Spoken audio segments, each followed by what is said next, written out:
Shalom, shalom, frères et sœurs en Christ, et bienvenue à la Rhapsodie du samedi 24 septembre 2022. Rhapsodie écrite par le pasteur Christ Olivier Lemay, et la lecture vous est offerte par les vérités de l'Évangile. Le thème d'aujourd'hui est une vie de paix. C'est le verset de Romains 8, verset 6 qui nous dit « Et l'affection de la chair, c'est la mort, tandis que l'affection de l'esprit, c'est la vie et la paix. » Alléluia. Pasteur Christ dit « N'aimez-vous pas les Écritures?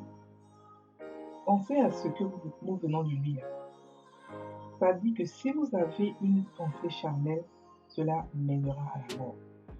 Mais si vous avez l'affection de l'esprit, vous aurez la vie et la paix. » Une écriture simple mais absolument profonde. Alors examinez votre vie. Vivez-vous dans l'agitation? Votre vie est-elle sans paix? Quand les gens sont troublés, agités, désespérés, perturbés et confus, c'est parce qu'ils n'ont pas l'affection de l'esprit. La parole est claire. Quand vous avez l'affection de l'esprit, vous aurez la paix et la vie. L'affection de l'esprit ou l'affection de la chair relève du travail de votre pensée. L'endroit où vous vous concentrez, l'attention de votre pensée. Les gens qui ont la pensée charnelle ne répondent qu'aux choses de ce monde. Ils sont gouvernés par la chair. Votre attention en tout temps devrait être sur la parole de Dieu et les réalités éternelles du royaume. Ainsi, au milieu des troubles et du chaos, vous aurez toujours la paix, une vie sans agitation. Isaïe 26, verset 3 dit que Dieu garde dans la paix parfaite, dans la paix suivie de prospérité, celui dont la pensée est focalisée sur lui. À celui qui est ferme dans ses sentiments, tu assures la paix parce qu'il se confie en toi. Fin de la Rhapsodie. Aujourd'hui, le pasteur nous parle de la paix. Il nous explique comment avoir la paix. Beaucoup d'entre nous chrétiens sont un peu dispersés. Le monde où nous sommes aujourd'hui a tellement de distractions qu'on peut facilement se laisser distraire par quelque chose qui est autre que la parole de Dieu. Aujourd'hui, nous avons l'Internet, les réseaux sociaux où tout le monde est, et nous voyons beaucoup de nos frères chrétiens, nous-mêmes, nous tous, on est tous là-bas, et on est distrait facilement par ce qui apporte la mort, ce qui apporte la confusion, les perturbations. Alléluia. Parce que nous explique qu'il nous exhorte à avoir des pensées qui sont collées à la parole de Dieu. Il nous rappelle que les pensées charnelles mènent à la mort.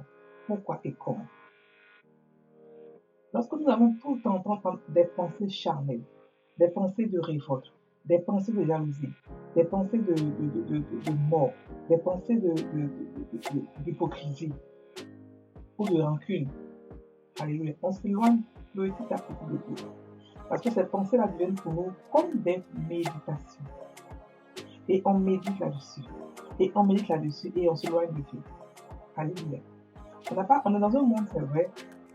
On n'habite pas dans ce monde. Je veux dire qu'on a notre monde et on vit dans ce monde. On doit se conformer plus ou moins. Mais se conformer à quel point? La Bible nous demande de renouveler notre pensée par la parole. Ce monde-là nous bombarde constamment de choses qui n'ont pas d'importance pour nous, qui n'ont pas de vie. Des choses qui n'ont rien à voir avec, qui ne défient pas l'esprit humain. On est constamment bombardé. Donc, qu'est-ce qu'on doit faire? C'est mettre une garde à notre cœur, à nos pensées, pour choisir quelle pensée penser, quelle pensée ne pas penser.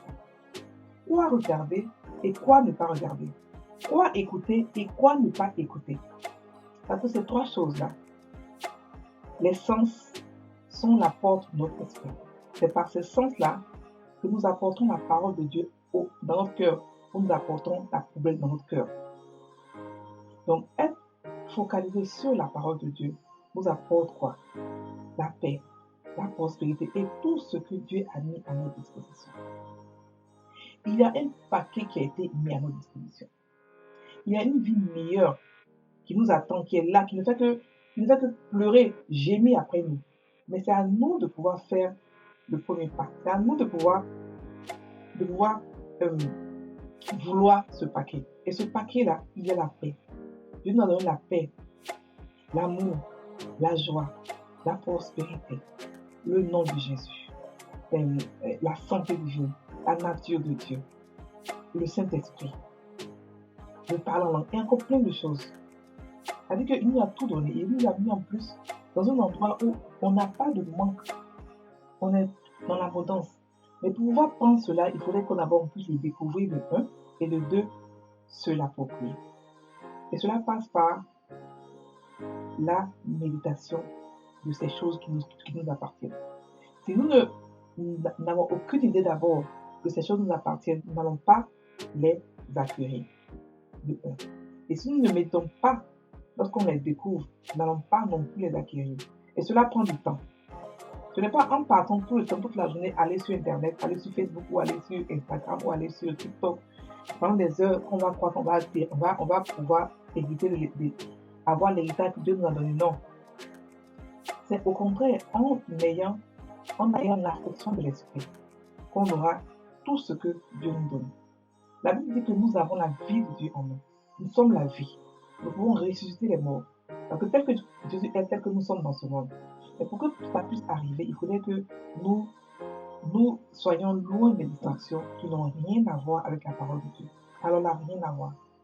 On ne peut pas prétendre aimer Dieu et puis tout le temps être dans les discussions inutiles de Facebook, dans les clashs, dans les choses qui n'ont rien à voir avec la parole de Dieu. Ou aller faire des commentaires inutiles. Non. D'abord, un chrétien, c'est quelqu'un qui est discret, qui se respecte parce qu'il est un roi.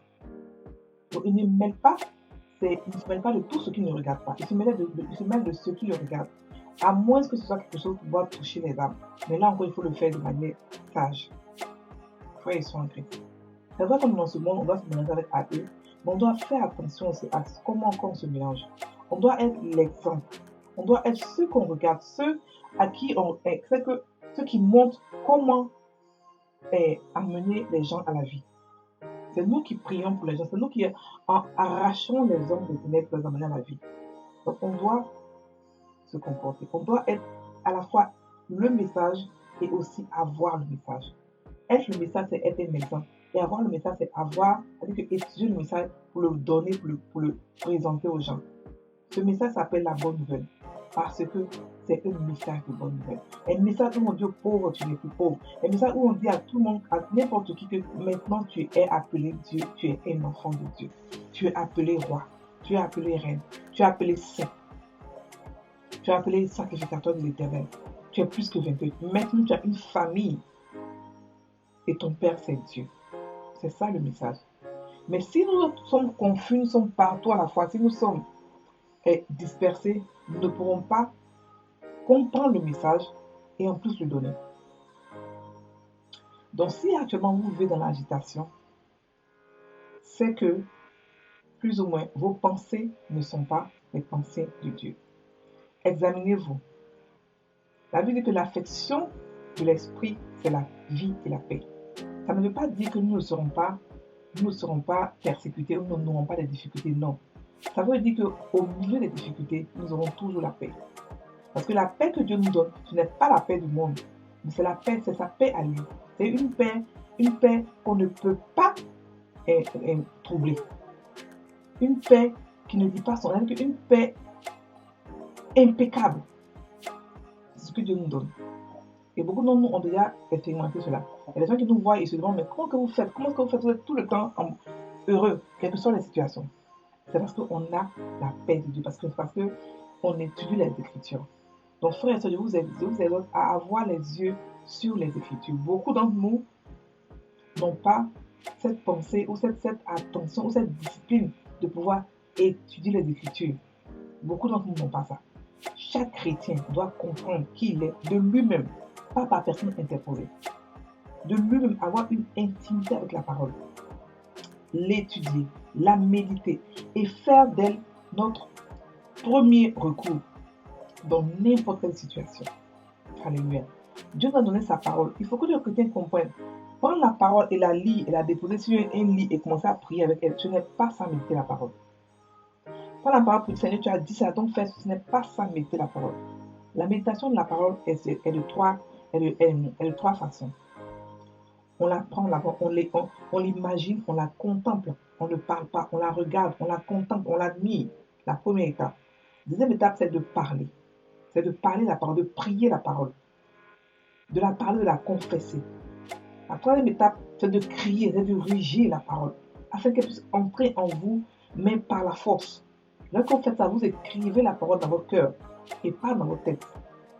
Et lorsqu'il y a des difficultés arrivent, elle sort seule, parce que vous êtes rempli de la parole. Et lorsque les difficultés arrivent, la parole elle-même vous donne la paix. Parce que la parole elle-même, elle seule, elle dit qu'elle est indépendante et en même temps dépendante du Père et de l'Esprit, et du Saint-Esprit. Mais elle a son ministère en vous. Et elle doit travailler, et elle veut travailler.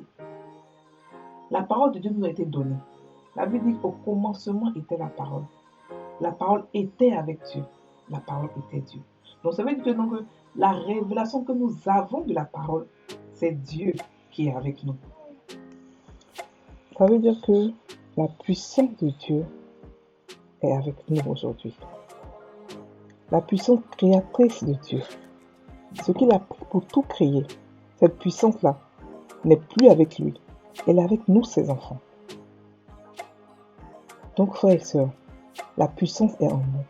Elle est dans notre bouche. Tout ce qu'elle attend, c'est que nous puissions la faire sortir de notre bouche. Par la méditation, nous la faisons entrer, et par les déclarations, quand il y a des difficultés, nous la faisons sortir.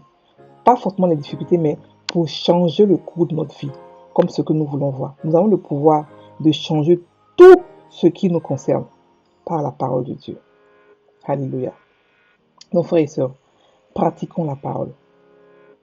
Ayons la parole tout le temps dans nos cœurs pour faire de l'expérience d'une paix indescriptible, une paix en abondance, une paix qu'on ne peut jamais troubler.